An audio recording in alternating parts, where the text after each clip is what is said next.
All right. Well, we are going to go ahead and get started, folks. So apologies to everyone for the technical difficulties that caused some delay here, but we will call the meeting to order. If we could begin with a roll call to confirm a quorum. Chairman Bakey. Present. Vice Chair Slagle. Present. Member Gallivan. Present. Member Liang. Present. Member McCall.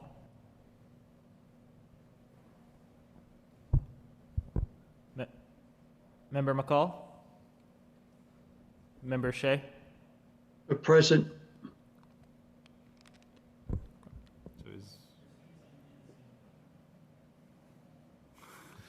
is that a quorum if we don't have Christine? It's still a quorum? Okay. All right. Well, then, having a quorum, our first order of business is the minutes from the October 28th meeting for approval. Do we have a motion for the minutes? Move approval. Any second? I'll second that motion. Thank you. Any comments or questions on the minutes? If not, all in favor? Aye. Aye. Any opposed? Aye. Thank you. That motion carries. All right. Now we get to our substantive business for this evening. This is the second of 3 meetings where we are hearing from the applicants for this year's funding round. And we will be asking, in each case, we'll be asking a representative from the applicant to speak first on behalf of their proposal. We will open up the floor if there are others who want to speak on that particular proposal. But I do want to make sure everyone tries to keep a relatively short time. We've got quite a few things to go through tonight. And also want to make sure everybody understands that we will not be deliberating tonight. So tonight this is one of 3 meetings, again, where we are soliciting information about the proposals that will enable the committee to understand them better. We very well may have some questions and answers at the end. Whether we do or don't doesn't reflect necessarily our support or opposition or anything else. Just questions we'd like to have answered that will help us be able to evaluate them better in the future. And then we're expecting that at our January meeting, we will be deliberating at that point which projects at what levels to support. So with that, our first application on the agenda this evening is 99 Church Street, and I believe a request has come in that they be bumped to the end of the agenda because of a conflict in time for them, so we will do that. Which means our next application is for 21 West Adams Street, which was previously submitted for eligibility at 452, 456 Broadway Street. Community Teamwork Incorporated has applied seeking $72,800 of CPA funds for a community housing project. The applicant is proposing to redevelop the property at 21 West Adams Street into 24 to 30 single occupancy units for affordable housing. The proposed units will be studio units that will serve the City of Lowell's homeless population. The CPA funding requested will be used toward pre-development costs for the project. Do we have someone to speak on behalf of this project?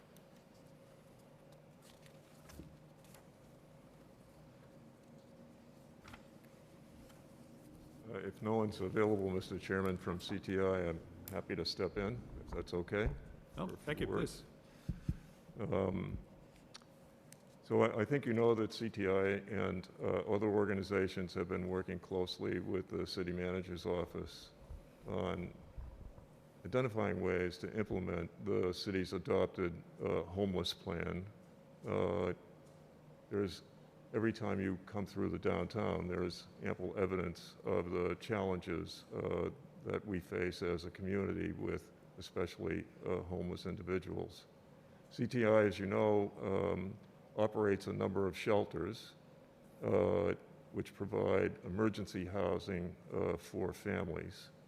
And in this case, they're looking to implement the principle of the homeless plan, which is a housing first approach, the theory being that it's much easier to deliver services and to provide assistance to homeless individuals if in fact they have a home, that's an important first step toward remediating this challenge. So Common Ground and CTI, as you know, are nonprofits. The model that is being proposed for West Adams Street is one that's been developed by MAHASA, Mass Housing Shelter Alliance, and Mark Margulies, who's a Boston architect.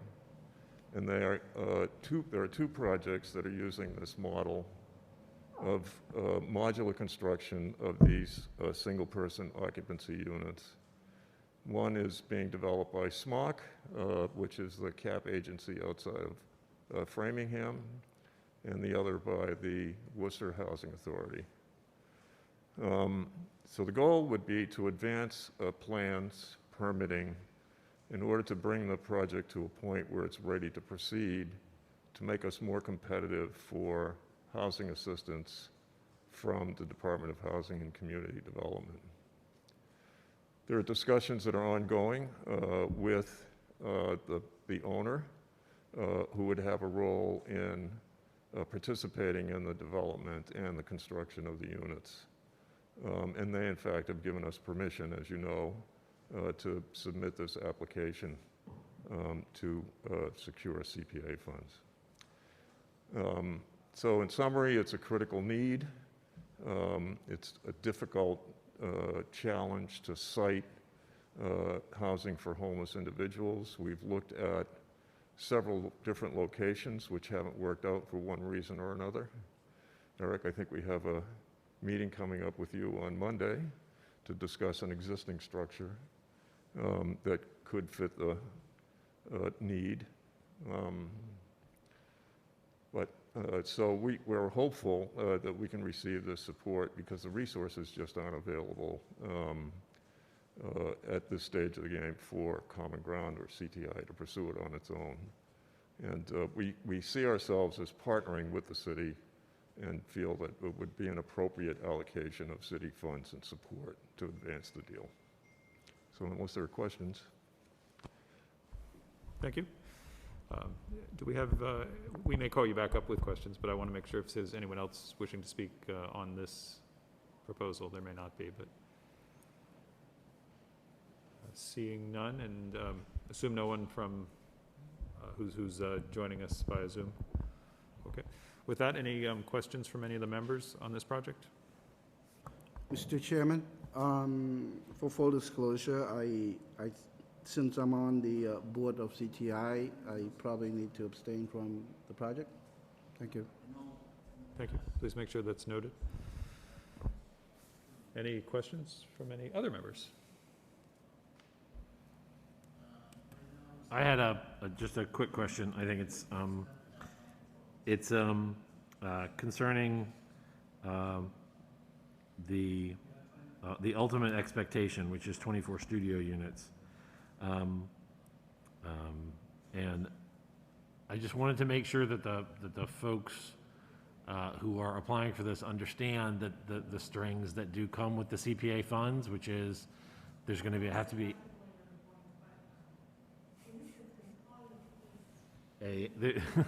sorry, it sounds like the technical difficulties are returning.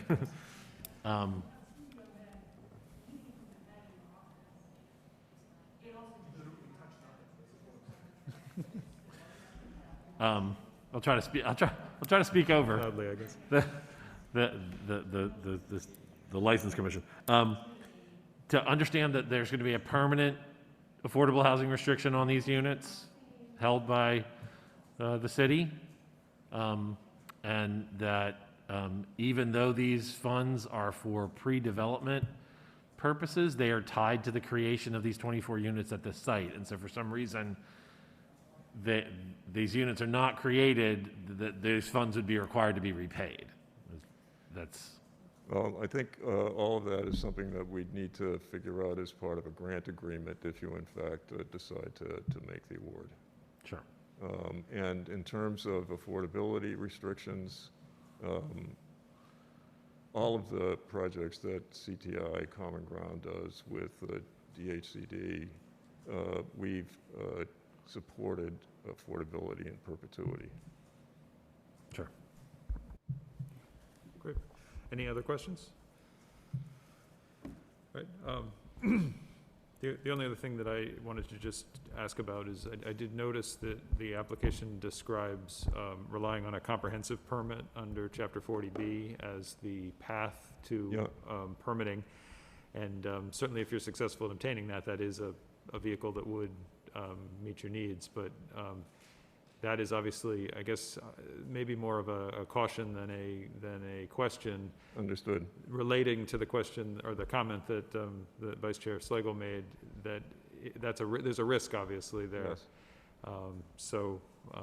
I guess. So just in that regard, CTI is in discussion with legal counsel about the applicability of the Dover Amendment as a way of dealing with the zoning issue. The housing would, the residents at the housing would continue to receive supportive services, and those supportive services would include an educational element, be it job training or financial literacy. Not being an attorney, I'll leave that to legal counsel as to whether or not that's applicable. It has been used in other cases for homeless projects. Great, okay, thank you very much. Okay, thank you for your consideration. So our next project this evening is Acre Crossing. Acre Crossing LLC has applied to the Community Preservation Committee seeking $760,000 of CPA funds for a community housing project. The applicant proposes to utilize the funds for their Acre Crossing development located at 23 Cabot Street, 616 through 666 Merrimack Street, and 585 through 639 Market Street. The funds will be used to assist in the development of 32 2- and 3-bedroom condos for first-time homebuyers with incomes between 70% and 100% of the area median income. Do we have someone to speak on behalf of this project?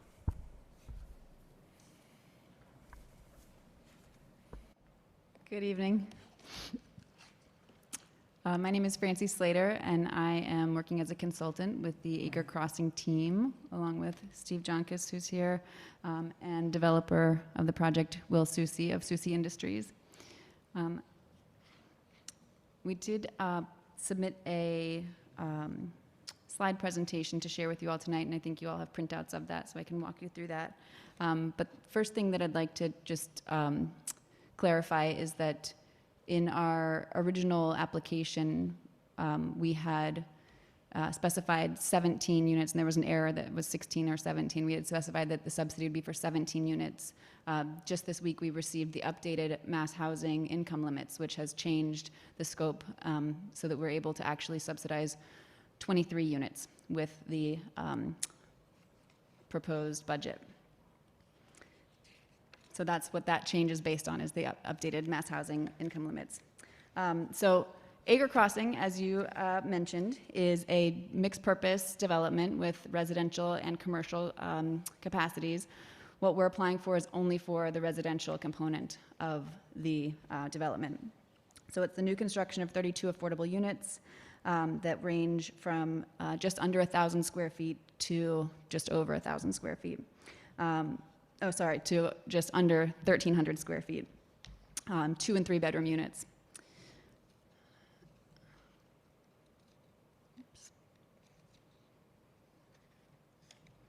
There's a brief overview of the commercial component of the development as well, just for your background, but I won't go into that to save time.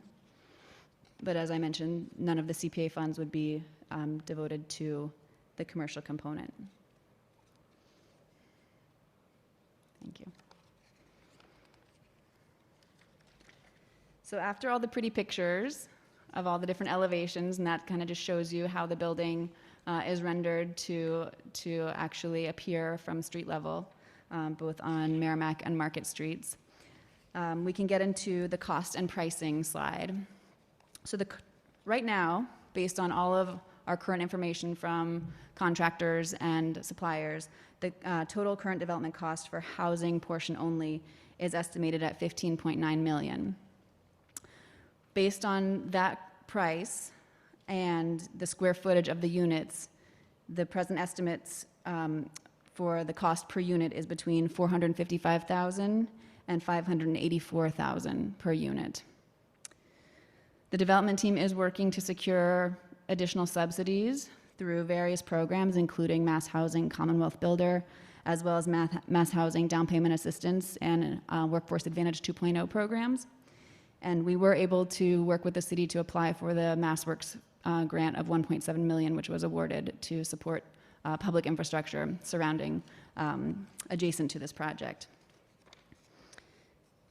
So just to give you a little bit of background about Commonwealth Builder, because this is a pretty significant portion of subsidies. This is a program that provides up to $150,000 per unit of housing that is built for first-time home buyers up to 120% of AMI. So what we would be applying for is for that full $150,000 for all 32 units for a total of $4.8 million.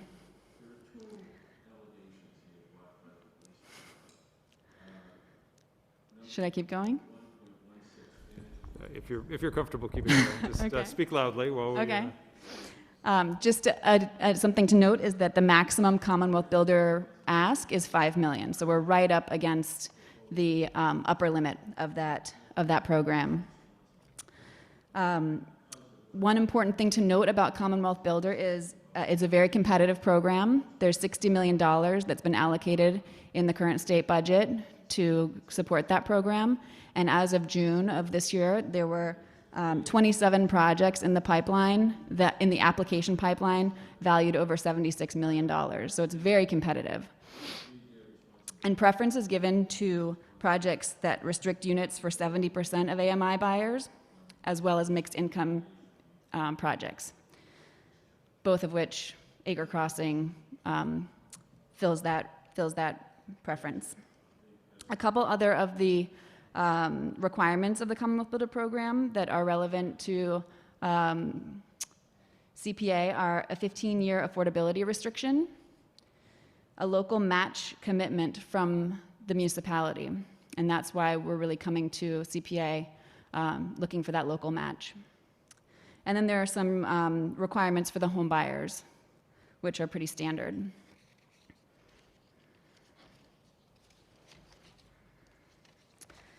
There's a quick overview of the Mass Housing Down Payment Assistance programs, but really the point of that is just that the buyers that we would be marketing to would have access to $15,000 to $25,000 in additional down payment assistance through Mass Housing, depending on their income. The Workforce Advantage 2.0 program is specifically targeted to gateway cities for a $25,000 down payment assistance for buyers earning under 80% AMI. And it comes with a Mass Housing mortgage as well as PMI at no cost.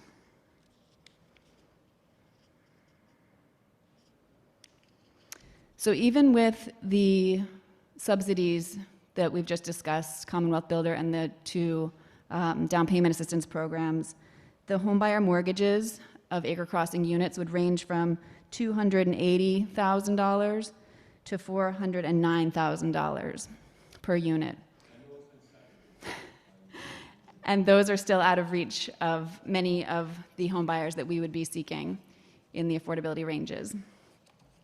So we're asking for $760,000 from the CPA funds to create a down payment assistance program specific for Acre Crossing buyers earning 70 to 90% of area median income. The result would be 23 affordable units, and that represents 72% of the total units. And the breakdown of that, according to our current modeling, is 13 units for buyers at 70% of AMI or lower, 7 units for buyers at 80 or lower percent of AMI, and 3 units for buyers at 90%. The remaining 9 units would be affordable for buyers below and there's an error actually in the slides here, it's under 120%, and that's consistent with Mass Housing's affordability guidelines. The CPA funds would be a direct subsidy to lower income first-time home buyers in the form of down payment assistance at the time of purchase. And our partners at the Merrimack Valley Housing Partnership, who are here tonight, would join as the administrators of the down payment assistance program and oversee all income and eligibility screening, as that's something that they have a lot of expertise in and currently do. CPA funds will not be utilized for acquisition, which was something that came up in the comments. And one point about the financial model that we'll kind of get into in a little bit more detail is that the model that we've created is just one way that the funds could be allocated. What we would love to see if these funds were awarded was some flexibility to work with the buyers that come forth and be able to allocate the funds according to household size, income levels, and what units they're interested in buying, because it will be very restricted if we say we have to sell unit A to a 4-person family with 70% income. So to be able to work flexibly with the funds with the buyers.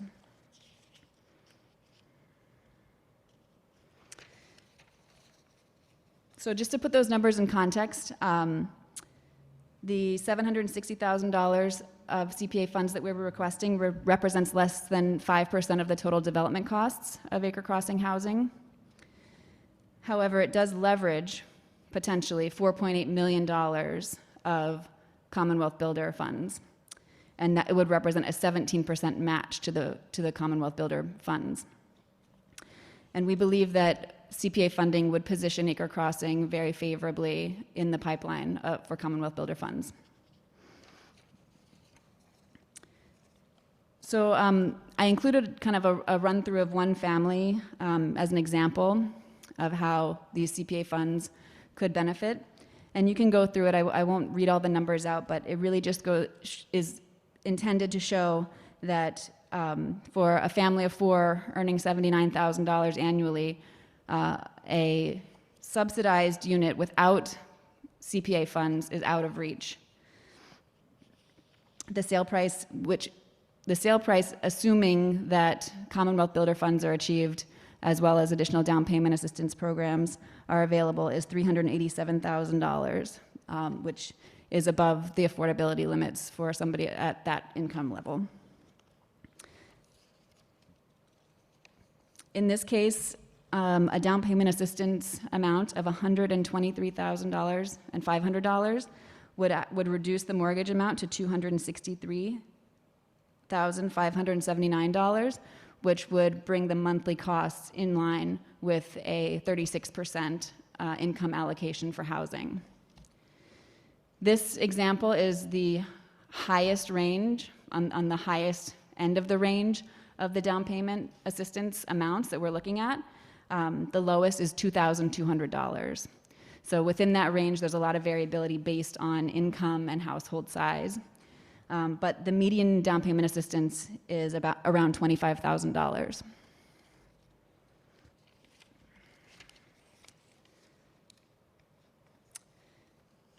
I included in here the development timeline just to give a sense of where we are in the project. So we have our zoning and planning board approvals in hand. The MassWorks funding has been secured for the public infrastructure. Right now we're working on completing all of the design plans, and we aim to have those at 100% by December. And at the same time securing a construction loan, which we also aim to have documented by December. At that point, we will be ready to apply for Commonwealth Builder. We need both of those things to be able to submit an application. And then our construction start date would be in March of 2022 with an 18-month timeline for completion, which means September 2023, the units will be ready for sale. And on the slide there's one more slide that kind of just gives a overview of why we believe that this is an important project to be funded for CPA. And I'm sorry it's not in your packet, but basically what we see is a long-term impact to the neighborhood of the Upper Merrimack. where Acre Crossing is located. It's a district that has a high percentage of rental units and a very low household income. And we believe that an infusion of homeowner units that are affordable would really change the neighborhood for the better, would provide kind of an anchor of invested residents who are committed to their neighborhood and their community as homeowners. And also what we know about homeownership for families and for the generations of those families to follow is the improvement of educational outcomes, health outcomes, economic and career outcomes, and homeownership is where all of that can begin. So we really believe that this program fits really well into the community preservation guidelines and goals for the city, and we are happy to answer any questions. Thank you for that. Is there anyone else who would like to speak about this particular proposal?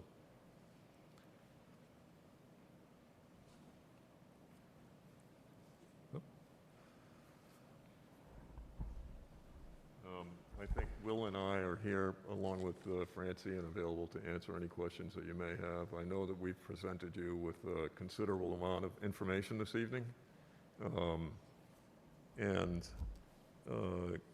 Given the volatility in the marketplace when it comes to construction costs and availability of materials, as an anecdote, I learned today that a generator for housing development that Common Ground is developing in Acton, the generator may not be available for 14 months, and we're looking at a 12-month construction period. And that goes to the point that Francie was making about hoping that we can work with DPD and the city on allocating these funds based on what the market tells us. We did have a market study done. The market study, we can provide a copy to you if you'd like. It was done by Lynn Sweet of LDS Consulting.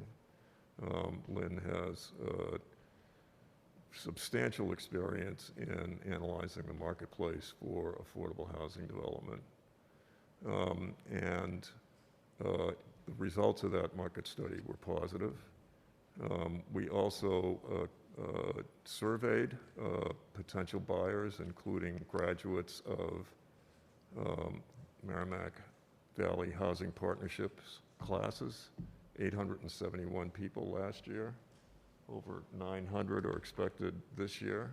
So the demand is clearly there. But of interest is that the respondents, to a very high degree, expressed interest in these units and in this neighborhood. And that many of the people who expressed interest fall within that 70 to 80% of area median income category.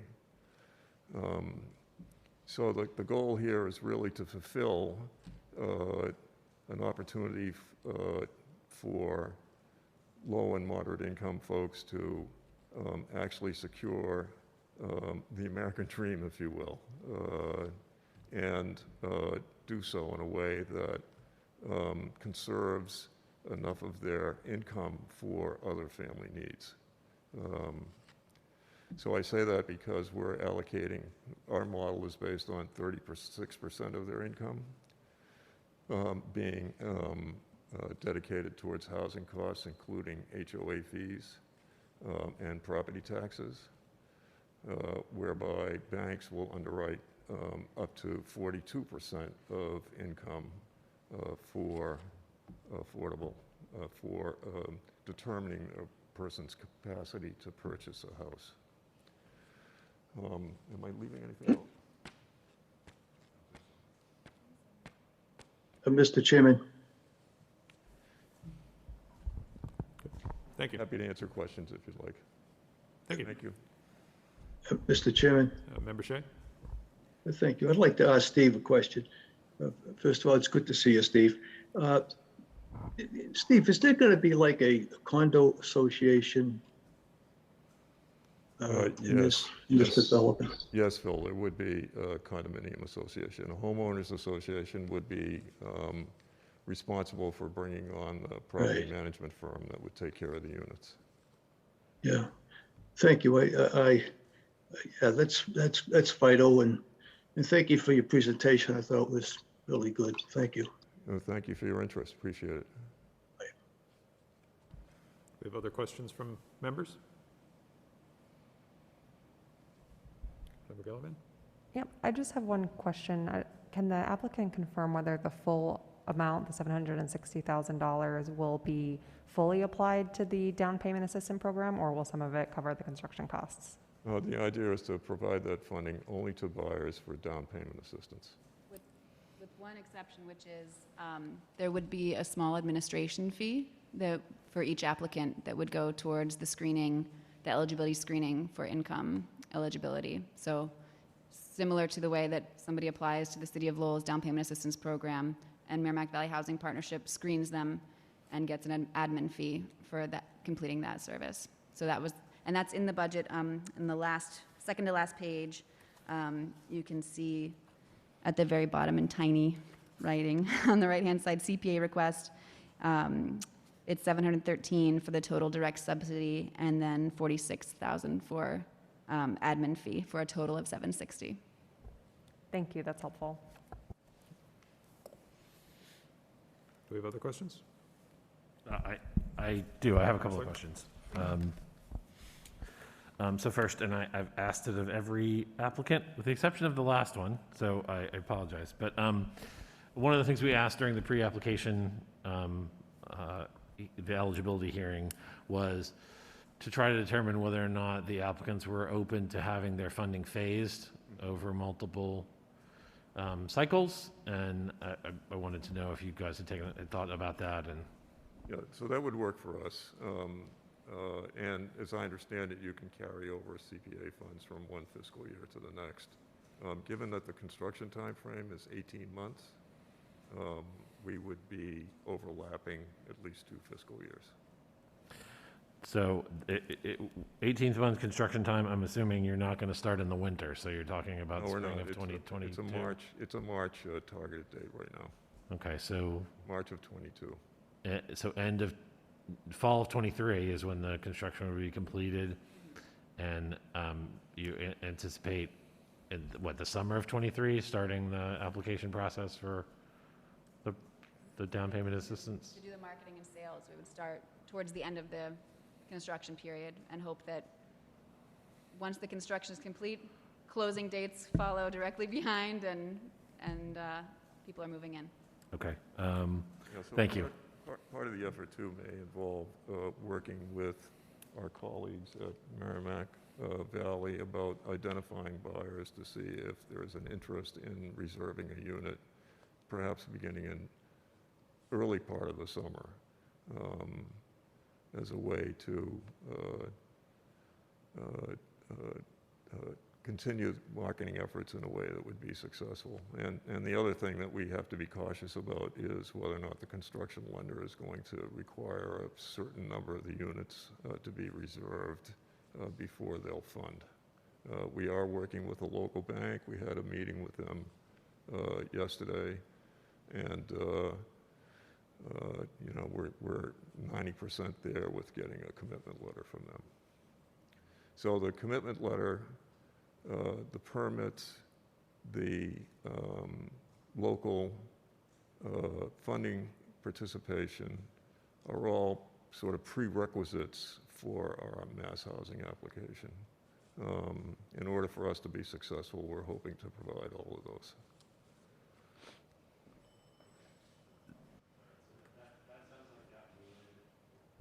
That sounds like that would have an impact on phasing, because you would want to have the funding in place from us to show that it's a match for the mass housing application. Okay, that's good to know.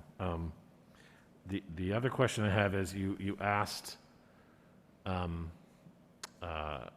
little bit about flexibility, and I guess I'm just trying to think how that would work in the context of the CPA, where basically what the city is buying is affordable units. So is us saying, for instance, you know, we are giving you this money in exchange for 23 affordable units without having a necessary, I don't know, I don't know how detailed we would get. But is that what the kind of flexibility you're talking about? So that we're not saying Yeah. 10 3-bedrooms and 4 2-bedrooms? Exactly. I think, you know, if you turn to the second to last page, again, you'll see in tiny print, one way that the $760,000 could be utilized to create down payment assistance that would make these units affordable for different size households at different income levels. There are probably many other ways that this spreadsheet could come together to equal $760,000, and I think that's the flexibility that we're looking for, is just being able to kind of move the numbers around based on the need and demand in the marketplace. But that the subsidy would go towards 23 units between 70 and 90% of AMI. Yeah, I think that, so I can appreciate the need for flexibility. I also I think I personally, and I think that the committee would appreciate, there's a difference between 23 studio apartments subsidized and 23 3-bedroom apartments subsidized. Right. And so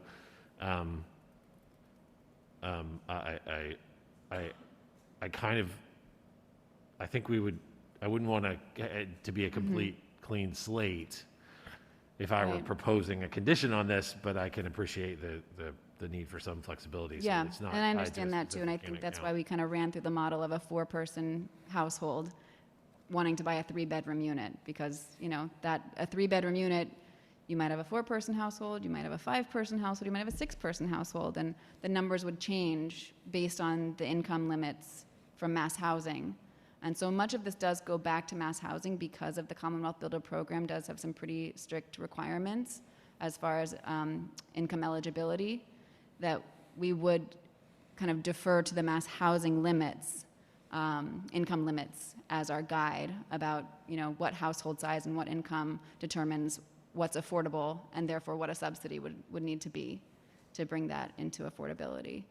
But I do think that, you know, these are questions that we could definitely work through in more detail, and if it would make sense to kind of allocate, you know, this is for this many 3-bedroom units at this income rate, you know, that's something that we could work toward, you know, we could create that, and then that would be our goal going forward as marketing goes.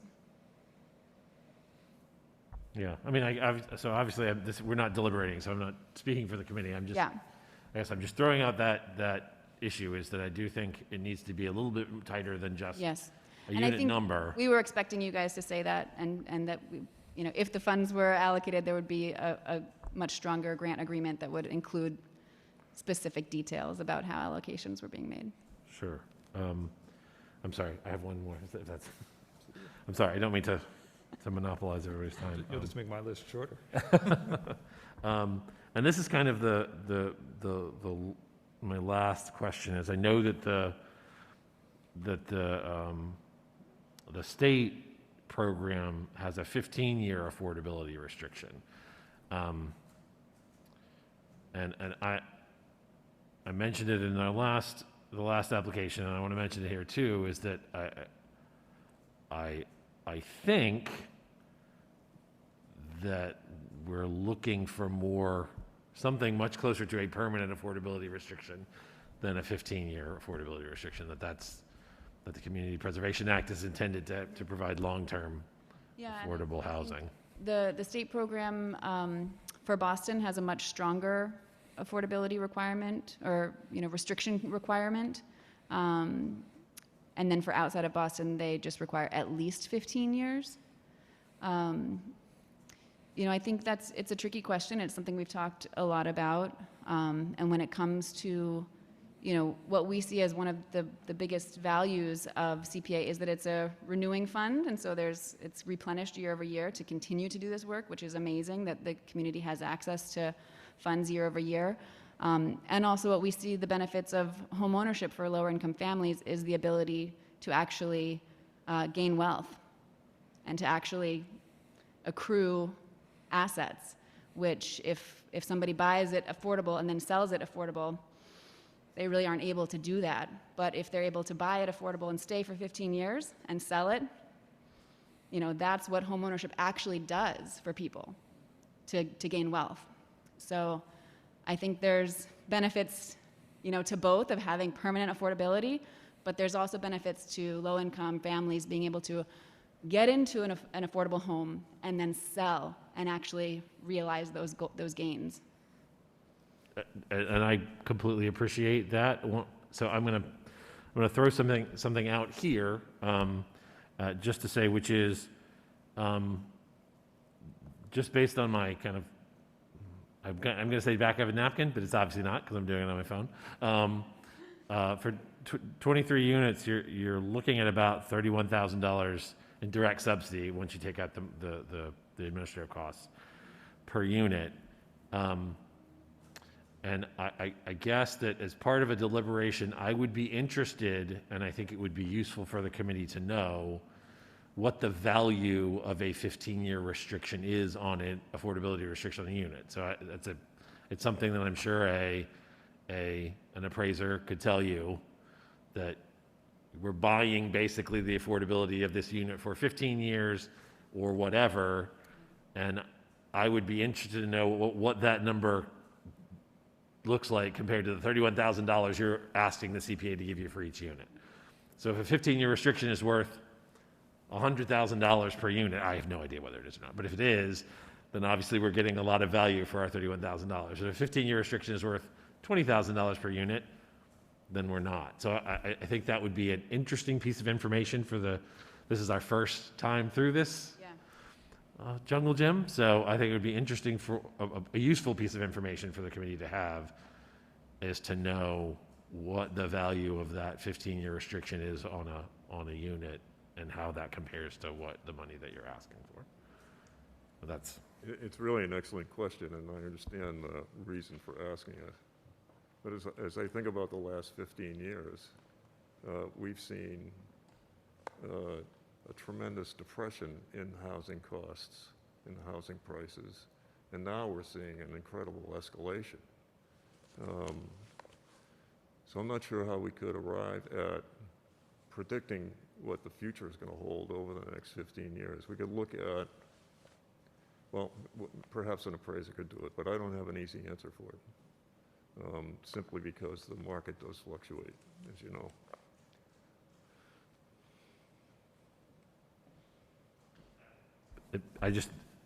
I understand. I think it'd be an interesting question to ask an appraiser and see if they had to appraise a house that had a 15-year restriction on it, what is it worth?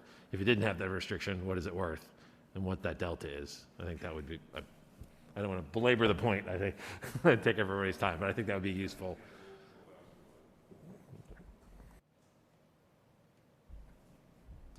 Do any of the other members, either present or virtual, have any further questions?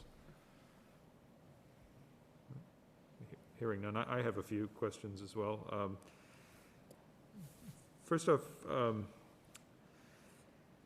I know we have another application before us for a down payment assistance program, and it sounds as if this is essentially a down payment assistance program, and that other project, which is the Merrimack Valley Housing Partnership's own application, when they presented their eligibility request to us, they actually mentioned specifically your project as one of the locations that their program, if funded, might be used. And I'm be prepared, because I'm going to ask you all the same question. What happens if both programs are funded and a particularly resourceful household is able to tap into both programs? How does that change the dynamic at all with what could potentially happen, and how is there a greater, or how does that translate to benefit for the goals of the CPA? Well, I don't know if it is just that we're extremely lucky, or that Merrimack Valley Housing Partnership has cornered the market. Either way, the fact that Merrimack Valley Housing Partnership really is the local conduit for affordable home ownership, to me, that kind of answers the question, because they will be doing the eligibility screening. They will see, they will know if you're eligible for this one, then you're not eligible for this one. Or if you already have tapped into Acre Crossing's down payment assistance program, then you're not going to, be going for these other ones. Like, I think that knowing what the tools are, and I'm a graduate of their program, and I'm on the board now, full disclosure. So I know that they do an excellent job counseling homeowners and really navigating the available products that can really help homeowners. And they also have a vested interest in making sure that those products reach as many people as possible, so as not to double and triple dip and minimize the number of people actually ending up in a home. So Kathy and I actually were just talking about this earlier, that if it works, if both projects are funded, maybe the Acre Crossing amounts would be reduced, because we would also be looking for the 1+ Lowell down payment assistance and interest buyback to bring those homes into affordability. I mean, our real goal is to just bring the homes into affordability in whatever way we can. So if it's through a dedicated down payment assistance program, excellent. If it's through a partnership with another down payment and interest buy down, excellent. If it's through a state program, a federal, whatever it is, it needs to bring those homes into affordability. I think what we also need to show for mass housing right now is the municipal commitment. And that's something that is really going to be important for our competitiveness in that grant pool. So I think that that's something, there's no number or percentage out there that they've listed and we've asked. They just need to see municipal commitment. Okay. In the event that, as we sort of think about the question, I think when we get to deliberating, the questions Eric was asking about sort of value and spreading our limited resources effectively. One option is to propose that the funding be introduced as some sort of a due on sale or transfer or refinance soft loan, as opposed to a grant. Do you have any comments about how that would or would not work for your purposes? Because what that obviously would do for us is it would eventually replenish the pool of CPA funds for future projects, and presumably be at a low enough level that the homebuyers, who I admire your thinking about trying to make sure that they have the opportunity to actually benefit from the appreciation in their homes. But this would presumably, hopefully, be only a modest portion of whatever they ultimately sell for, so they would still see a lot of equity gain. Any comments on that? So I think that what would affect the affordability, right, in terms of the person's annual payments or monthly payments and their ability to manage all of that at 70 or 80% of AMI, is whether or not the CPA funds would have an interest rate tied to the down payment assistance. So it could be structured in the same way that DHCD structures its soft debt from the use of home funds or community-based housing funds or housing innovation funds, whereby it's structured as debt, but there are no principal or interest payments unless the unit is lost to affordability for some reason. So we could structure it in that way, use that model, and if I'm not mistaken, that mass housing's down payment assistance is due back upon a sale of the unit. So that could be a way for you to recapture and replenish the CPA funds in future years.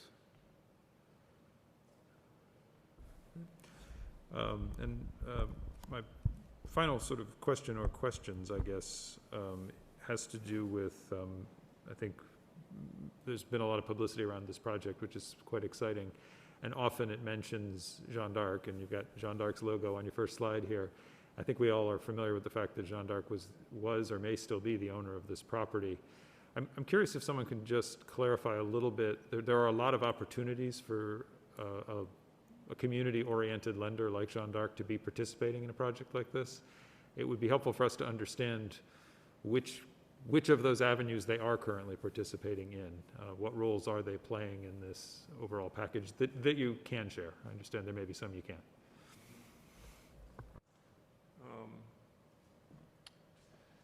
Well, I think you know that the Jeanne d'Arc portion of the project includes a 30,000 square foot back office building.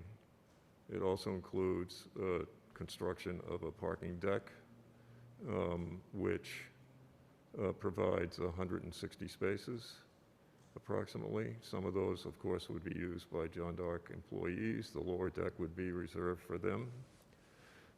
The upper deck would be utilized by the retail piece of the project as well as the residences. In terms of their commitment to this, they've been working very closely with the developer on examining exactly how site preparation costs can be allocated in a way that enhances the feasibility of the housing piece. And they're also looking at providing the parking to residents without recouping any of the capital costs of the garage.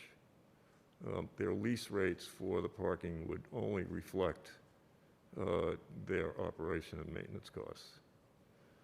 So if you were to add the $20-some-odd thousand per space to the purchase price of those units, or to the rental fee for those parking spaces, that would be a significant setback for the affordability. So that's one major contribution that they're making.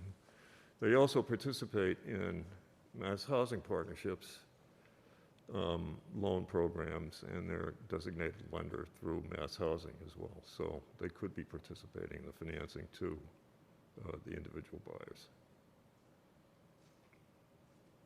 Actually, it was that latter that I was particularly interested in, and whether the latter piece was the part I was particularly curious about, and whether they might be able to be in a position to offer, particularly attractive financing options for buyers or anything like that.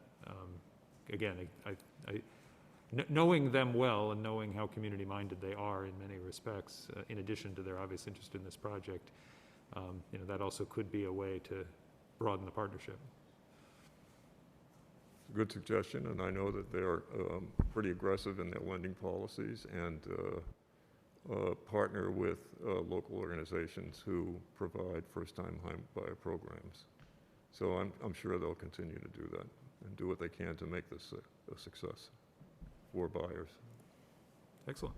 Thank you very much. You're welcome. Do we have any other comments on this one? All right. Well, thank you again.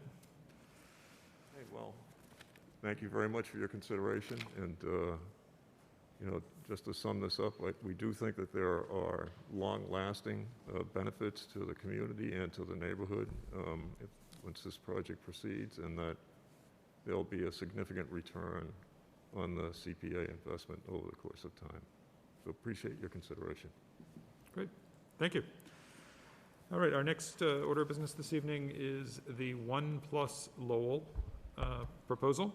The Merrimack Valley Housing Partnership has applied to the Community Preservation Committee seeking $500,000 of CPA funds for a community housing project. The applicant proposes to create an affordable home ownership program in Lowell based on the 1+ Boston program. The program would use CPA funds to provide interest rate discounts on 30-year fixed mortgages for low and moderate income first-time home buyers. The program would assist eligible home buyers in the purchase of market rate and higher priced deed restricted properties. Have someone to speak on behalf of this project? Good evening. Yes, my name's Kathy Mercado. I'm the Deputy Director of the Merrimack Valley Housing Partnership, a nonprofit in the city of Lowell that promotes homebuyer education and sustainable homeownership opportunities. We also administer the down payment assistance programs for the city of Lowell and the Lowell Development and Financial Corporation. We have helped these programs for over 20 years. We are asking for $500,000 of CPA funds to create a new program. We are calling this program 1+ Lowell.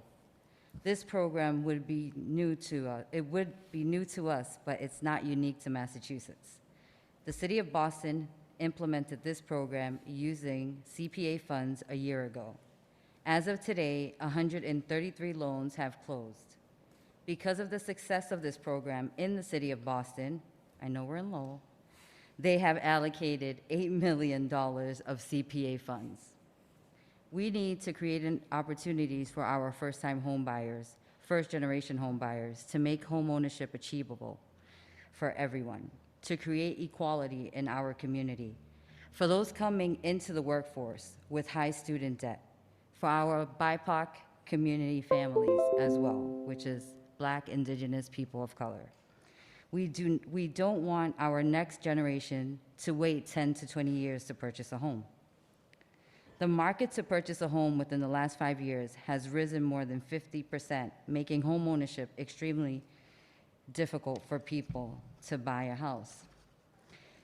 We have worked with many families in the past couple of years that had to deplete their savings to purchase a home. Most of these families are below the 80% AMI incomes. We also know that people in our community are cost burden, paying more than 30% of their income towards rent. Most people that purchase a home are paying less to own a home than they do paying rent in the city today. Even some who live in subsidized housing are paying the same or less when they buy a home. Subsidized housing, I'm sure you know, is based on your income. So the more you make, the more you pay. There's no leveling off. If your family's making more money, there's no way that you can save because it just goes up in the rent. We know that the payment is primarily we know that down payment is the primary barrier to home ownership. We want to help create generational wealth in our beautiful, diverse community. Home ownership helps build a strong community. So, can you go to the, oh, thank you. So that's just a little bit of what I wanted to explain about what I see in Lowell. And I'm happy that you asked a lot of questions to Acre Crossing in regards to how would CPA, continue to build their funds.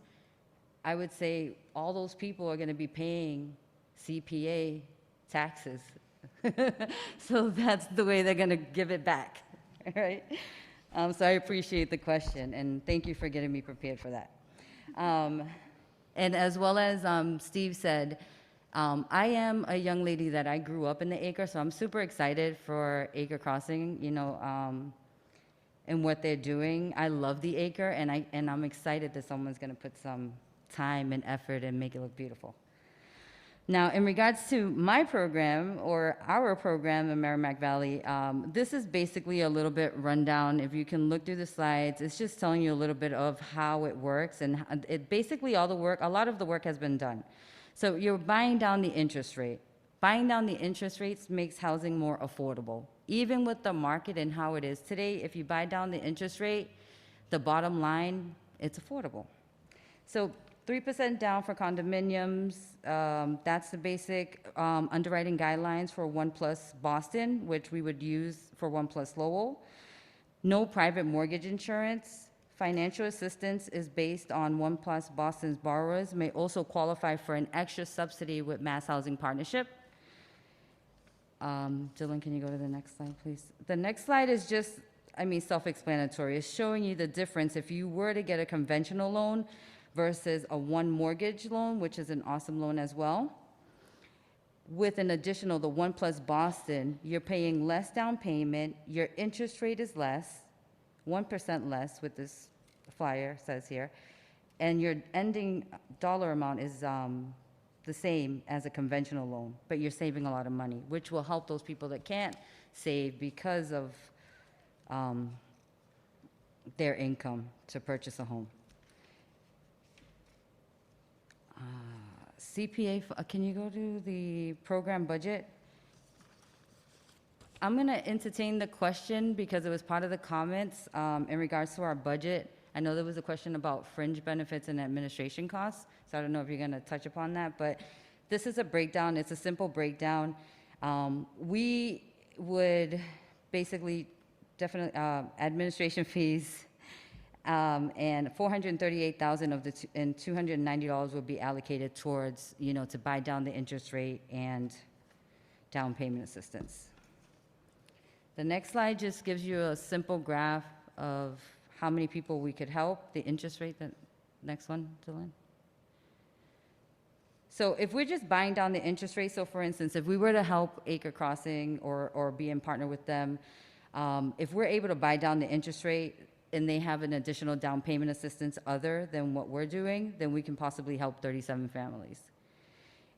It's based on need, so depending on how much their down payment is, we would have a calculation of how to, depending on the family size, calculations of down payment. This is just basically telling you how many families we can possibly help. Again, this is just a graph of the families that we can help. The next, thank you.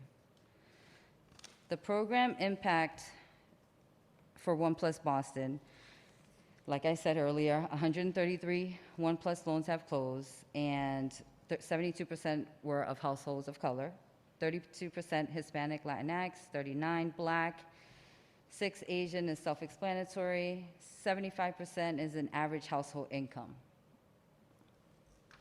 That's in the city of Boston. This is where I want to go. It's really, we've done the pre-eligibility, we've done the application, you know what we're asking for. We're trying to create this program to help our home buyers, not just Acre Crossing, all over Lowell. It shouldn't just be based on one place. We're trying to help all of our Lowell residents. Now, I propose questions to the committee. Does Lowell have a need? Is there an affordability gap? Are you concerned that low and moderate income buyers are becoming priced out of Lowell? Is closing the racial homeownership gap a priority? Are you looking for innovative ways to put your CPA funds to work?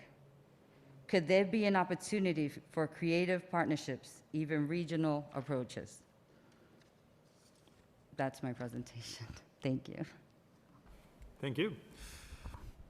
Do we have anyone else who wants to speak on behalf of this application?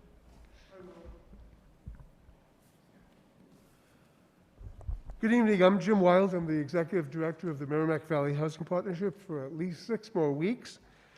After 30 years as the director, I'm thrilled that Kathy Mercado will become the new director in January. I plan to stay on through October to help Kathy with a smooth transition. And I'd like to speak in support of the proposal that Kathy presented. The MVHP has helped over nearly 20,000 families through its comprehensive training program over the years in English, Spanish, and Khmer. The financial and social impact of the program has been enormous. A UMass graduate student intern studied our data over several years and determined that at a minimum, 1 out of every 14 homes purchased in Lowell was purchased by one of our graduates over the past decade. And these buyers have performed extremely well as homeowners. Their default rates are minuscule.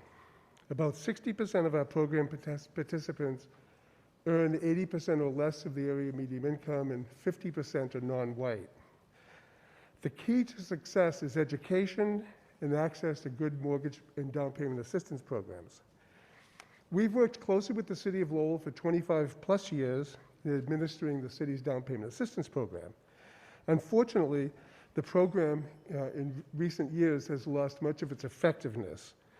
This is primarily due to very strict HUD regulations and the fact that eligibility is limited to people with earning 80% or less than the area median income, which is very difficult with today's high purchase prices. So the CPA funds could be used for those earning up to 100% of AMI with far fewer roadblocks in administrating the program. We know that we would be able to make homeownership possible for many more people through the One Plus Lowell program. I'm especially excited to know that we'll be able to help more Lowellians buy in their hometown, since many of them are currently priced out. The One Plus Lowell product is unique and powerful. By buying down the interest rate and providing down payment assistance, it opens the door for more people to get on the path to building generational wealth through homeownership. Kathy has dedicated a lot of energy in researching the One Plus Boston program and how it could easily be adapted to Lowell. She's reached out to our Mass Housing Partnership, the City of Boston, and the Mass Affordable Housing Alliance, MAHA, in Dorchester, which led the grassroots campaign. If there was ever a time to address racial and economic disparities in the housing market, it is now, and this is the tool. Thank you. Thank you. Do we have anyone else wishing to speak on this one? I'm sorry? Oh, so do we have a virtual speaker interested in speaking on this one? Isabel, you want to go ahead? Want me to go? Sure, I'll go ahead.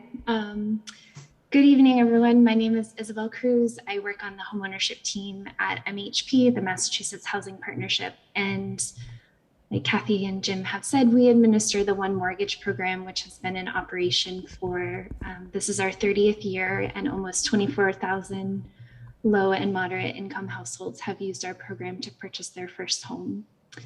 I want to reiterate something that Kathy Mercado said earlier, just elevating that over half of Lowell renters are cost burdened, meaning they spend more than 30% of their household's income on rent and utilities, and a quarter of Lowell residents spend more than half of their income on rent. And so this demonstrates, many families have the ability to pay a mortgage payment, which is often less than rent, but they lack the resources to save for down payment. And so combining the low down payment requirements of the One Mortgage program, as little as 3% down if you're purchasing a single family condo or two family, borrowers only have to put 1.5% of that 3% down, and then the rest could come from a down payment assistance program. And with the One Plus Lowell program, just using down payment assistance and interest buy down would just help people access homeownership. And so I just believe and advocate for that. Merrimack Valley Housing Partnership is in a unique and ideal position to administer the One Plus Lowell program with their 30-year history of educating first-time homebuyers and then their 25-year established track record of administering down payment assistance for the city of Lowell. And so again, like Kathy Mercado and Jim Wilde said, the One Plus Lowell program will help the city of Lowell meet its goal of improving access to community housing through maintaining and expanding the overall affordability of Lowell, and it will add yet another tool to combat the persistent racial homeownership and wealth gaps throughout the state. So appreciate your consideration, and thank you for your time. Great, thank you. Do we have anyone else virtual who would like to speak on this? Is that, were you nodding? My name is Elliot Schmidl. I'm the Director of Homeownership at the Mass Housing Partnership. I'm a colleague of Isabel's, and I've worked with Kathy and Jim for a long time, MVH for a long time. And I think they've summed it up very well, but I would just really emphasize, the Urban Institute has done a lot of research on the barriers to homeownership, and affordability and down payment are two of the biggest three barriers that are preventing low to moderate income households from accessing homeownership opportunities. And the One Plus program addresses both of those things head on with enhanced down payment assistance and subsidized interest rates to, the lower the interest rate, the lower the cost of that mortgage is going to be. Means that buyers are going to have a leg up, when looking at the market, looking at properties that might be, in their wheelhouse or within their ability to afford the monthly payment. I would also, following up on the racial homeownership gap, it's a goal of ours at the Mass Housing Partnership, and I know at MVHP's to do whatever we can to close the racial homeownership gap. As a state, we rank right near the bottom, about sixth worst in terms of the Black-white homeownership disparity ratio. White households own their homes in Massachusetts at 2 times the rate of Black households. And we're really proud of our track record, not just with One Plus Boston, but with one mortgage and its predecessor soft second going back to the early 90s. We have strong community ties and have displayed an ability to lend. Over 50% of our lending has been to households of color over that 30-year period. And we're looking to really boost that number with the One Plus program. So happy that Kathy reached out to invite us here and want to throw our full support behind the proposal. Thank you. Great, thank you. Do we have anyone else wishing to speak on this one? We're all good. Okay. With that, do we have questions from any of the members?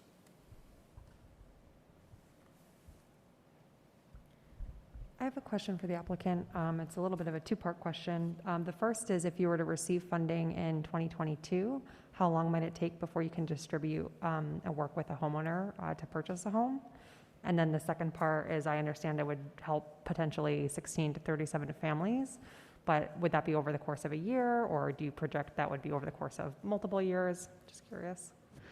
I think that we could, if we were allocated these funds, it would go live in June. I know the city's fiscal year is from July to June, right? So, and we have such a need that I honestly feel that we would go through those funds quickly before the next fiscal year. Thank you. That answers my question. Any other questions? Yeah, I do have a couple of questions. Some of these might sound familiar. But the first one is, I know you've referenced the One Plus Boston program, and was that program funded through their CPA funds? Yes. Okay. You talked about the purchase of deed restricted properties. Yes. Do you know how is there a requirement for a deed restriction? And I'm assuming because you're modeling after One Plus Boston, I guess what I'm asking is how does Boston do this? Is there a deed restriction that's required in order to get these funds, or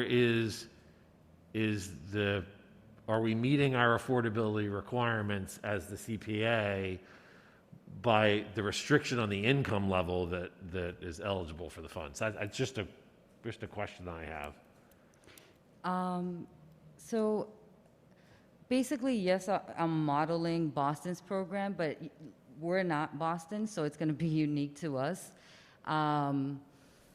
I would say that there should be a restriction to keep it affordable, just like Francie said for her Acre Crossing. I would say that anywhere from 10 to 15 years, maybe, as a deed restricted property.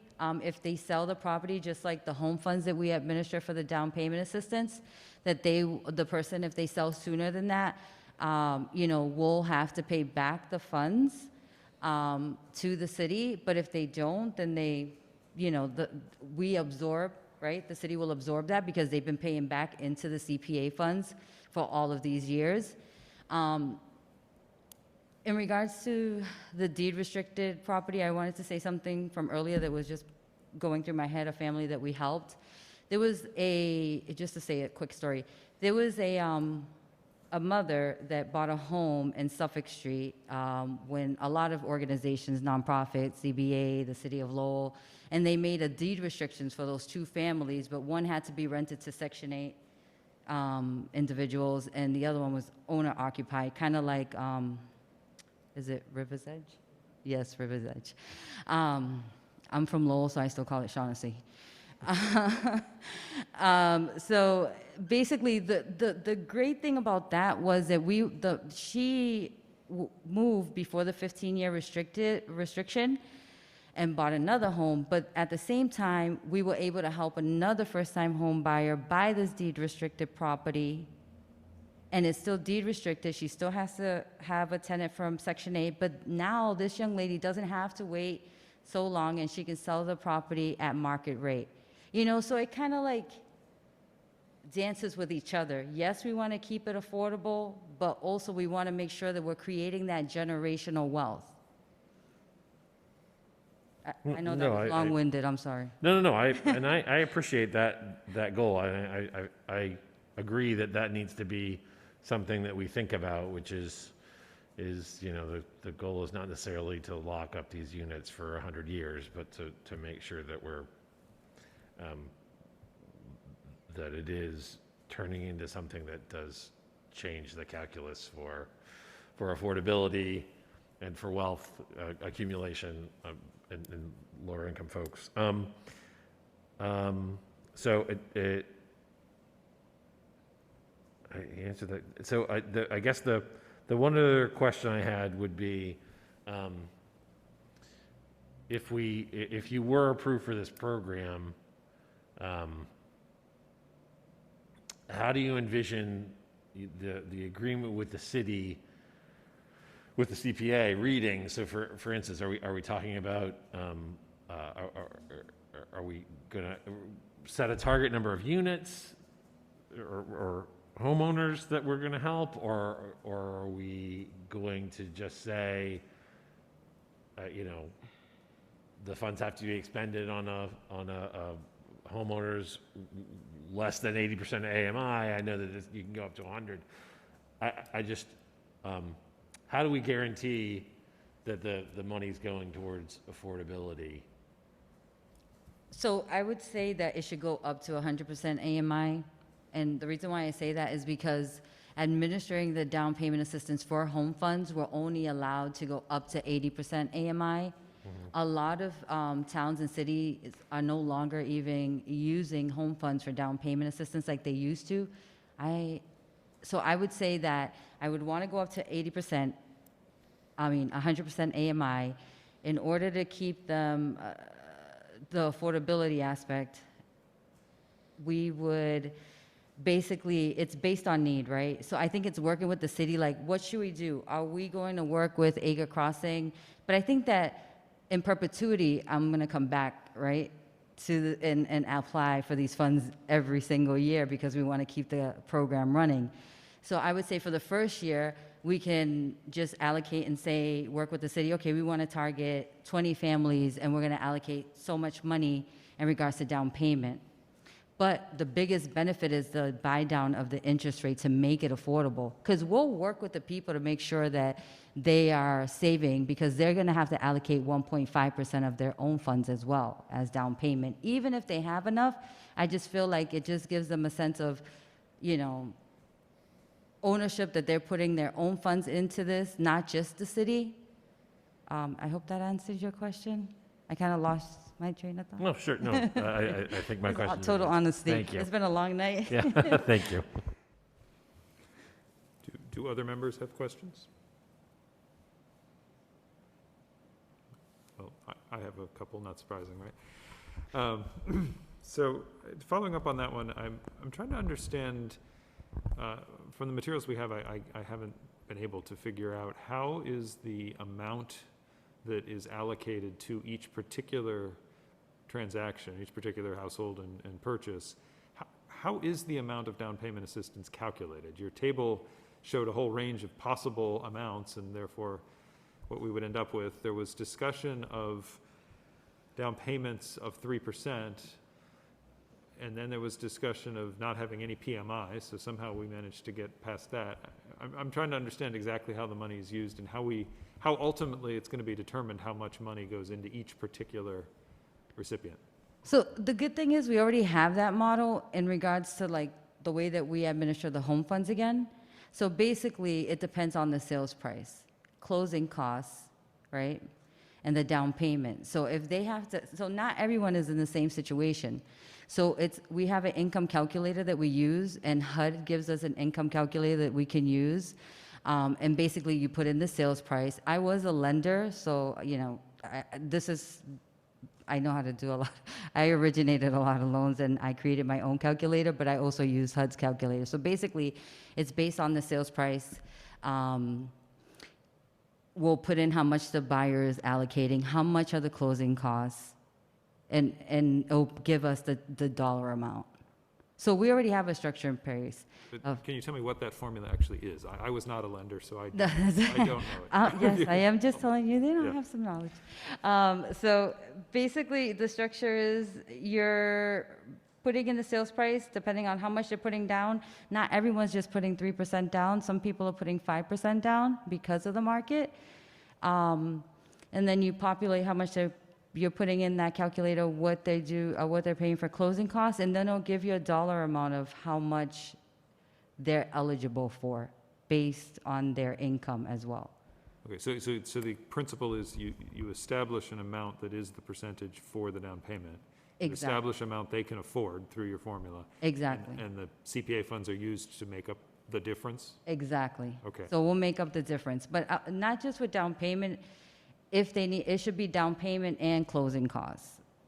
So we can help them with some closing costs. So it all depends also if how much the person has, like if they have less than $25,000 or if they have less than $50,000. Okay. And then you mentioned in one of your slides that there would not have, that there wouldn't be any PMI if they use this program. Is that because the mass housing loan waives the PMI? Exactly. Okay. Mass housing has no PMI. You can pay less than 20% down payment and have no PMI. So if you know anyone that's a first-time home buyer and they don't want to put more than 20% down, then they shouldn't. They should look at Got it. MHP1. Okay, that's great. And then the same question I asked the folks with Acre Crossing and their proposed program. Do you believe this program would work if one of the conditions of using the CPA funds was that it was structured as a duster in some way? So presumably soft, presumably no interest, nothing performing, but in the event that they sell, transfer, or refinance, that this would be repaid so that it could then be available for future home buyers to use as well. I do understand they're going to be paying a portion of their property taxes to our program too, but Yes, I made that clear, I'm sure.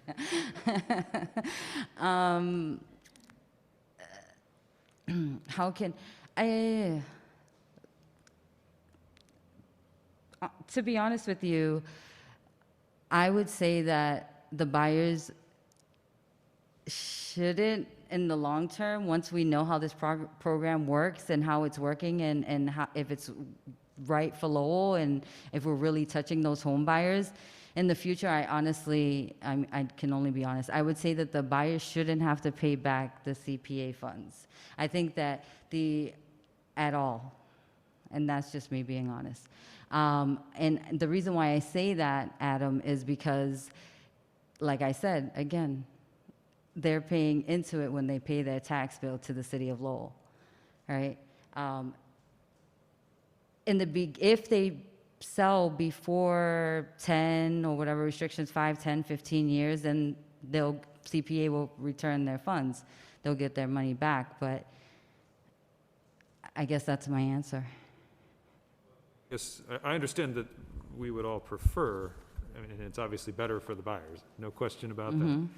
But as we sort of think about the math of the funding we have available, and as you said, you plan to come visit us every year, which I hope you do, frankly, that would be a good thing. But we have a limited amount of money this year, but what we have this year is probably 3 times what we're going to have next year and every subsequent year. So in order, I think we're all hoping that a program like this will be really successful. And in order for it to continue to be really successful, especially if the uptake is what you're projecting in the first year, and you not only will you be back, but you'll be back because your coffers will be empty. In order to keep the program going, our ability to continue to be the sole source with new CPA funds to really sustain this program, once people get excited about it and start knowing about it and using it, is going to be unfortunately limited. So I'm trying to find, what I'm looking for is ways that we can continue to help more people for the duration and have a truly sustainable program. So it's not mutually exclusive that there might be some repayment structure to this, and we might still be looking to put more principal in because it'll take, presumably people are going to be in these houses for a while, so even if they are repaying when they sell or transfer, it's not going to happen for a while. So that's really the reason. It's not because we just are greedy. You know, that's No, not the no, goal. I'm not saying that. I understand your question. No, I get it. I guess working with the city and coming up with a sustainable plan so that we can continue this program, because that's the end goal, right? So, you know, working with the DPD department and coming up with innovative ideas of how we can make this successful and continue the program, because I would like to see this program replace what we currently use, which Jim already mentioned that is currently not, it's basically not really helping our home buyers in this market. And I just want to say, if you have two people living in a household that one makes $22 and the other person makes $18 and they're a family of 3, they don't qualify for home funds. They don't qualify. They're over income because you're looking at their gross income. And on top of that, because of the HUD regulations, if they consistently work overtime, I can't use their base pay. I have to use their full amount. So there's a lot of restrictions. If they receive Social Security income, that takes them out of the game, as well as the home inspections. I mean, there's so many things. So we need to come up with an innovative way for down payment assistance. And the good thing is that Lowell has always, you know, advocated to help first-time home buyers. And I know that the city of Lowell wants to continue to do that. Great. Thank you. Thank you. Kathy, this is Elliot. I'm not sure if folks can hear me. Do you want me to chime in and lend a little insight into how we structured the recapture provisions with One Plus Boston? Please, Elliot. That would be really helpful. Thank you. Okay, sure. So with One Plus Boston, we're using CPA funds to provide funding for both the interest rate buy down or the interest rate discount and the down payment assistance. The interest rate buy down is actually calculated. So there's a maximum amount of funding on One Plus Boston, $50,000 per household.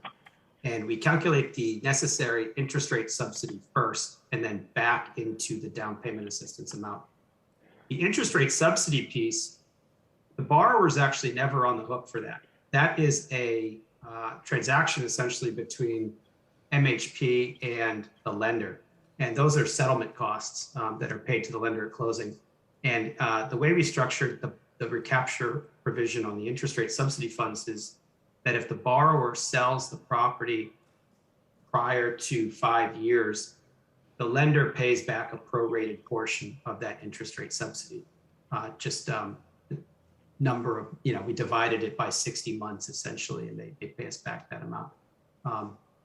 The buyer's down payment assistance portion is recapturable based on it's a 10-year forgivable grant. If the homeowner sells within the first 10 years, they would pay back a prorated portion. But if they own the home for 10 years, that grant is forgiven.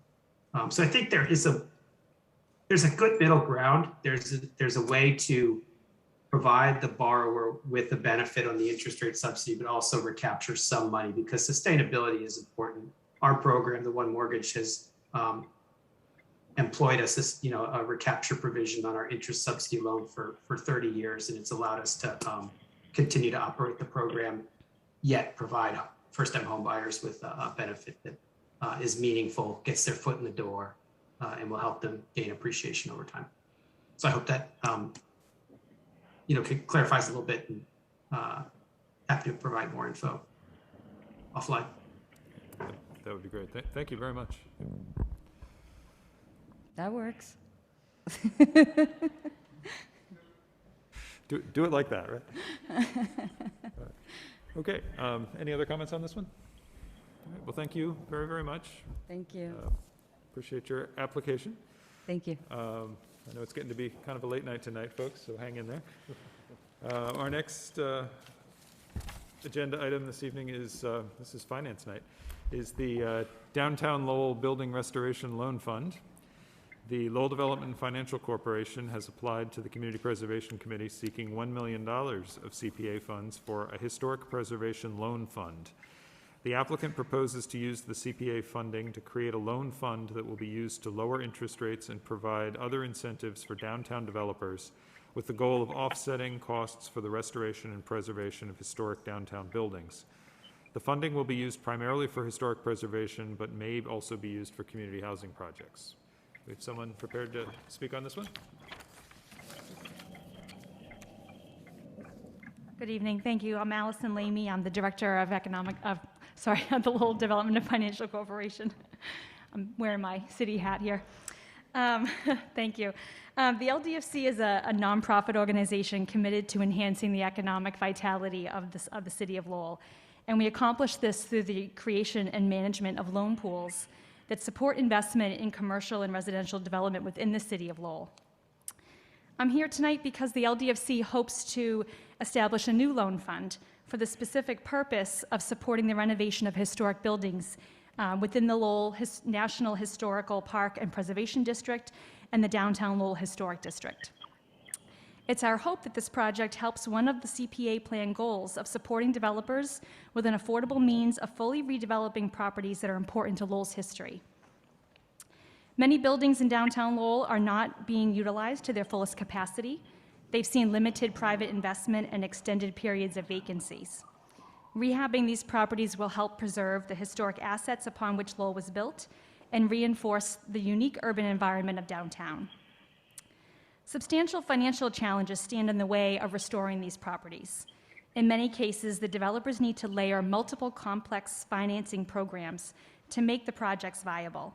And we're hoping that a pool, like the one we're proposing, will offer a flexible resource to fill any financial gaps and incentivize property owners to make the necessary historic repairs. In our application, we included some of our experience managing similar pools, and I'll just highlight one that's very particularly close to what we're proposing today, and that's in 1984, the Lowell Historic Preservation Commission was allocated $750,000 in federal funding to be spent on historic preservation projects. The Preservation Commission, in turn, assigned those funds to the LDFC to manage as a loan. For more than 20 years, we administered the fund, which eventually grew to more than $1.5 million and supported the rehab of 23 nationally significant historic properties in the downtown historic district. Those $750,000 in federal funds generated more than $122 million in private investment. Unfortunately, this program was dissolved by the federal government in 2018.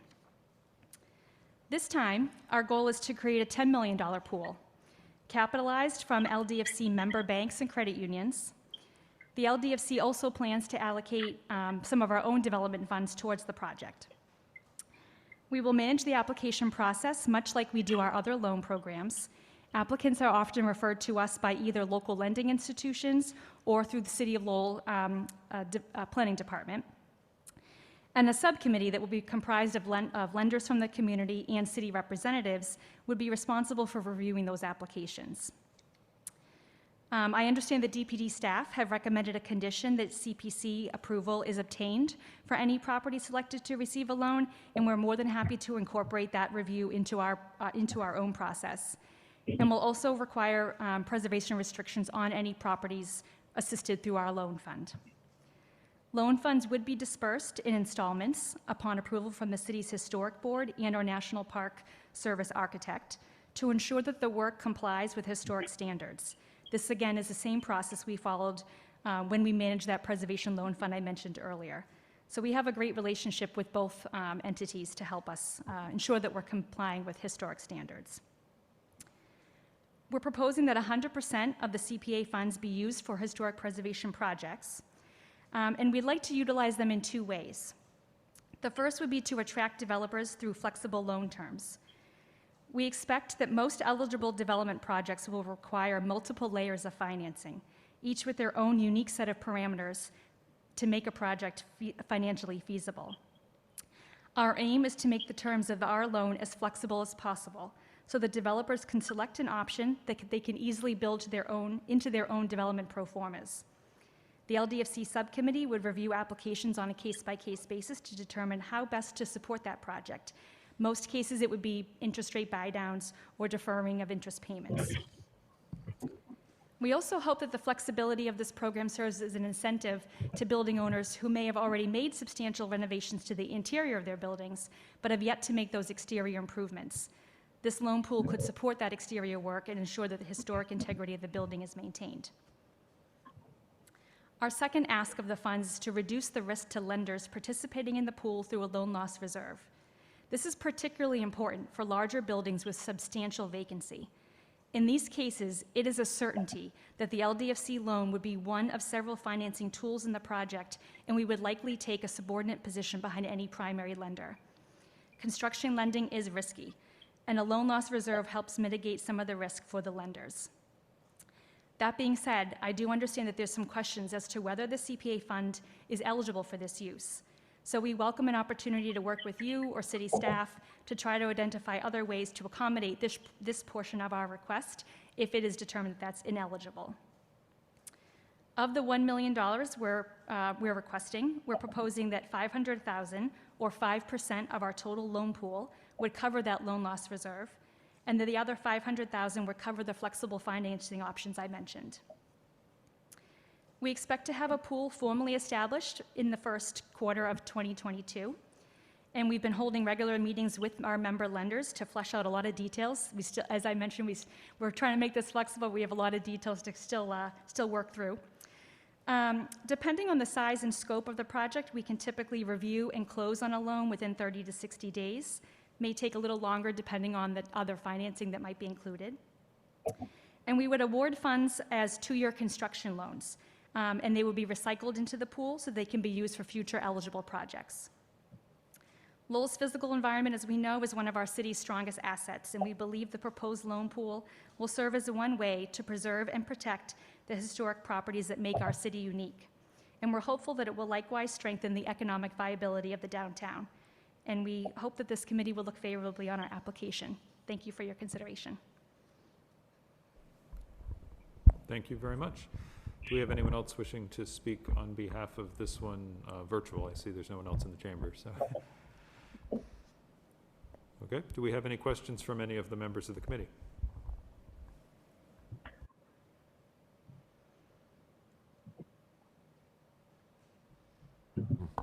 Yes, I do have a question or two. The first one is, you indicated that you're talking about establishing the loan fund starting in 2022.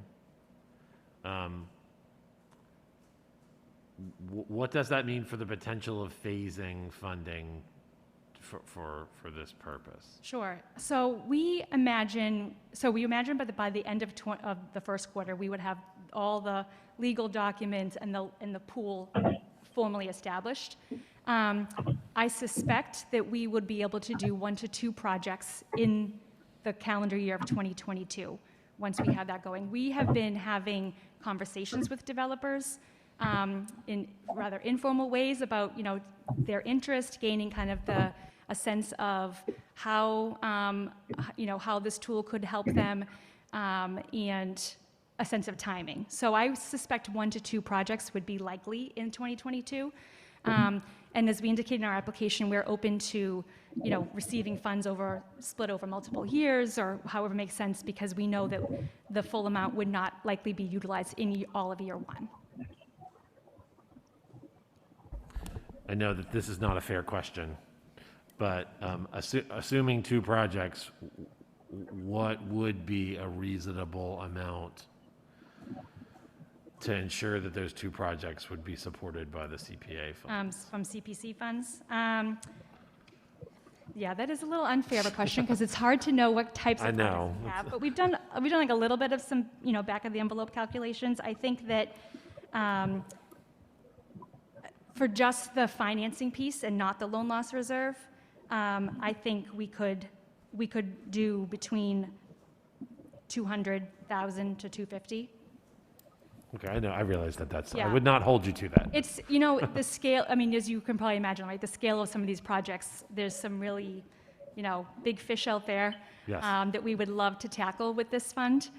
There's others that are buildings that need substantial exterior renovation, but they're occupied and they're they're doing the thing they're supposed to do, but they just really need a lot of help with the exterior. So those would be a smaller. And the one other thing is, and this is kind of also a forecasting thing, if it comes down that the loss reserve is not an eligible expense for CPA funds, is that going to be the death knell of the program? Do we need to figure that answer out before getting this off the ground, or is there a plan B? We are, as staff, we are talking about some Plan B options. I think many of the lenders, the comfort of having a loan loss reserve is what has helped me secure the pool that I've put together. As I mentioned, these are really risky projects. Specifically those big fish ones, they're vacant. So if for some reason mid-construction the developer had to walk away, that's a big challenge for then the banks to be able to recoup their funding. Okay, thank you. I mean, and this is more of a comment for the committee. It feels like we need to get guidance on this before we make some final decision, and so I might just ask, with your permission, that if we could ask Dylan to just reach out to the law department and try to get an expedited answer on whether they believe that we could use CPA funds for that and get it back to us as soon as possible. If I can add, that would actually help me quite a bit, because then we can, if we have to flip to Plan B quickly, it gives me some time to kind of figure that out. And so that would be really helpful. Okay, well, thank you for that. I'll talk to Dylan about that offline, and we can see if we can get someone to take a look at that. That's all I had. Thank you. Great. We have other questions from any of the other members?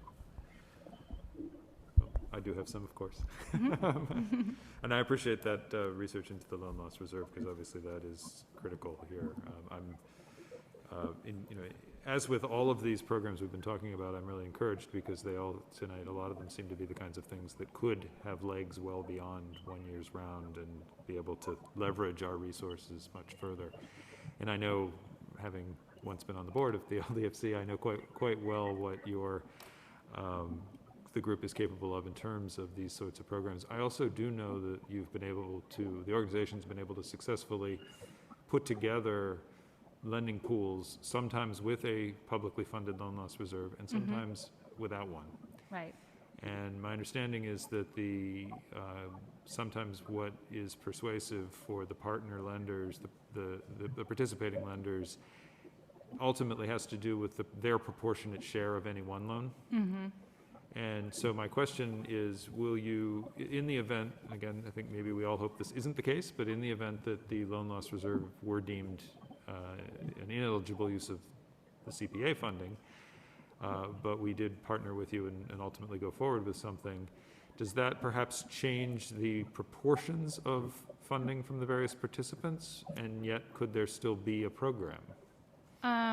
I think, yes, there could still be a program. And I think that it might change for some of them, how much they're willing to contribute. I'm more than halfway there in securing the full 10 million right now. So certainly having an answer on that will help me, finish the rest and know if I have to call anyone else back. But I think that, the preservation loan fund we used to manage was one that, as an organization, we were very proud of to have managed, and I think we saw, people can see visibly the impact that had on the community.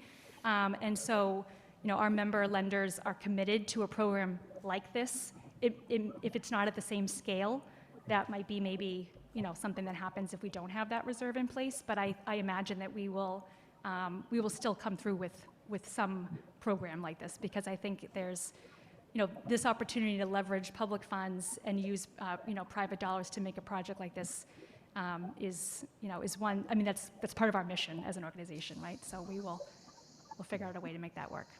And in keeping with that, is there potentially the ability to adjust the amount of participation from the LDFC's own development fund to, again, help protect the private lenders and keep them in the pool. Yeah, that's one of the things we're talking about internally, yes. Operationally, I think there's been discussion, and you acknowledged it, that the CPA rules are pretty particular about how projects are found to be eligible and being able to move forward. And there's some concern that just providing the funding to a loan pool that is not then, and having the CPA sort of wash its hands at that point is probably problematic. So I think the expectation would be, in this case, that all future projects would also have a step where they had to be found to be eligible for the CPA through this committee. Is that something that you'd be comfortable with? Yeah, I think that's, I mean, I certainly appreciate that that's a concern that this committee would have, and I think that you should, right? This, I mean, you are ultimately responsible for how these funds are used and ensuring that they're used the way they're supposed to be. I think the only concern I would have is really how it might affect the timing for the project to secure all of its financing and whether or not that impedes like its closing dates and all that. So I don't know if the plan is for the committee to meet monthly and review projects monthly, sort of going forward, if that's sort of the idea, or if they would be set up as sort of a special time to review those projects. But I think that would be my only sort of hesitation is how would it impact the timing of the project? Certainly have no problem with a project coming before this committee to review the eligibility of that. Great. I can give a partial answer to that, and obviously the whole committee needs to think about that. But the partial answer is that, yes, this committee does expect to meet throughout the year. We aren't necessarily, at the moment, our expectation is that we will continue to have one funding cycle throughout the year like we're doing now.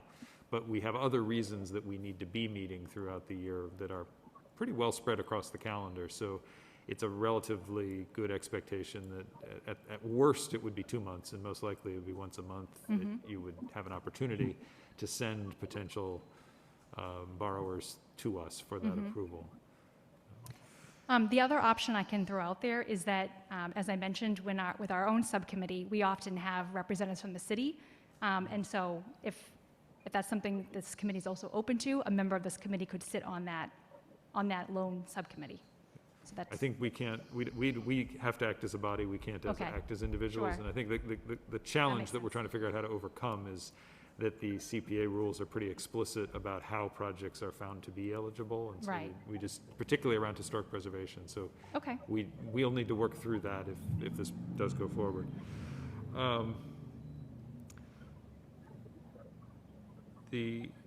I guess the other question that I have is, at this point, do you have a sense of the scale of loans? Sort of what would be the minimum, maximum size that might be available through this program? Yeah, we don't plan to put a cap on it. We do have many of our loan programs do have caps, but we don't plan to do that for this particular loan pool.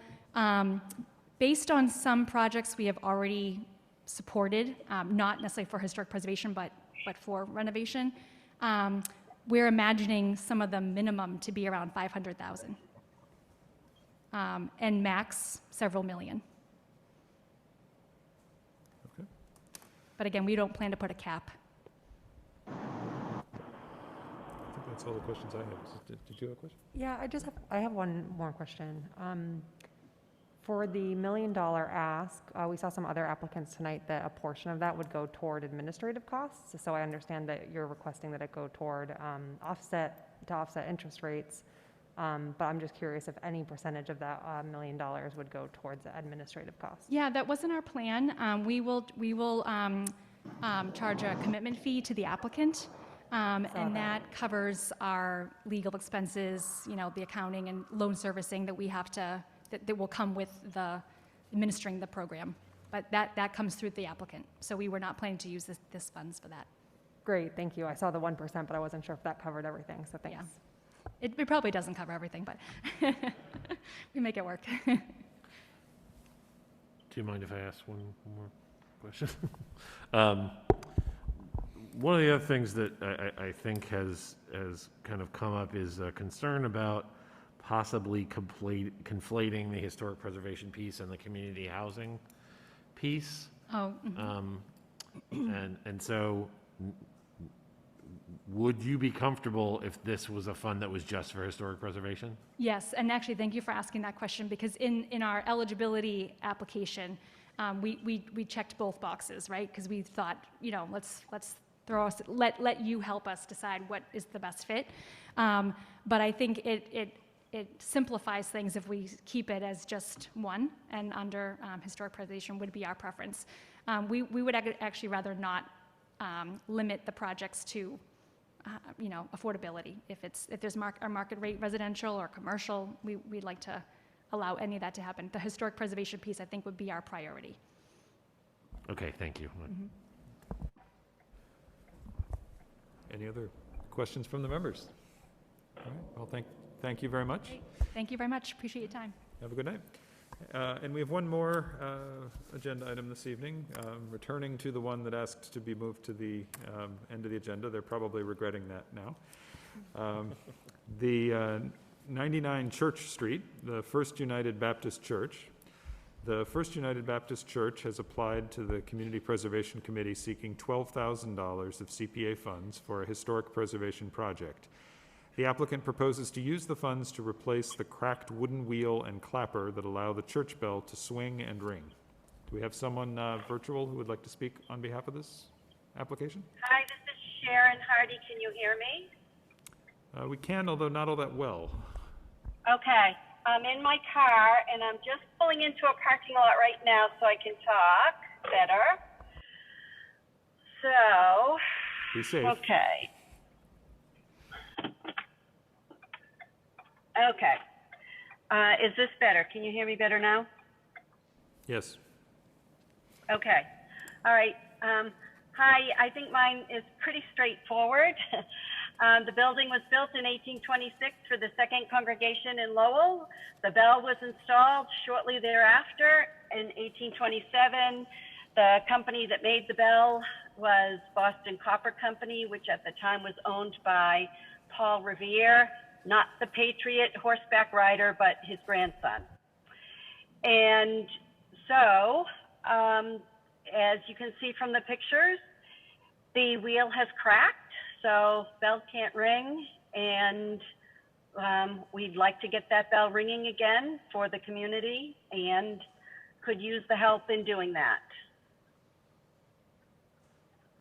That's the end of my presentation.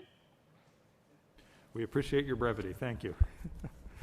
Is anyone else interested in speaking on behalf of this proposal? Do we have any questions from any of the members? I just have a real quick question, which is, one of the things that's come up is historic preservation restrictions as kind of attached to these CPA funds. Is that something that the church is comfortable with, having that restriction for the preservation of this? I don't think it would be for the building. I think it would likely be for the bell and wheel assembly, but it would be a historic preservation restriction that you would have to maintain it in that historic state in perpetuity. Is that something that the church is comfortable with? Yeah, that should be fine. That was my only question. Thank you. Any other questions from members? I actually don't have any on this one, so thank you very much. Okay, thank you. All right. Okay, that concludes our scheduled business this evening. Do we have any other business or comments from any of the members this evening? Hearing none, I thank everyone for your patience this evening through a little bit longer evening than we've had before, but it's very important that we understand these, and some of these were particularly complex applications, so it was very helpful to have the opportunity to question the applicants, and their answers were very helpful and very instructive. So it'll make our job both harder and easier, I think. Do we have any, if we have no other business, I guess, do we have a motion to adjourn? I have a question. ahead. Were we supposed to do election of officers? It was on the agenda? Did I miss that entirely? I think that's item number 5. I have item number 5 is other business. It might be better to, it's on the agenda. It Oh, might be- oh, I It might be see. better to continue I'm it. sorry, before people I are didn't here. read the formatting correctly. All right. on Actually, the- it's just me trying to retain power, that's all. I'm sorry, what did you say, Don? I said it is on the agenda, and then I said it might make sense to continue this until more members are here. Yeah, that's probably a good idea. We don't have to do that. We're not obligated for any other reason to do it tonight, are we? No. Okay. Well, can we postpone that to the next, can we have a I'll make that motion. Thank you. Do we have a second? Second. All those in favor of postponing till the next meeting?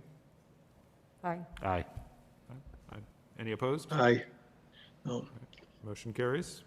So with that, I guess, can we ask for adjournment? I make a motion to adjourn. I'll second that. Thank you both. All those in favor? Aye. Aye. Aye, aye. Thank you, everybody, for a good evening. Thank you. Good night.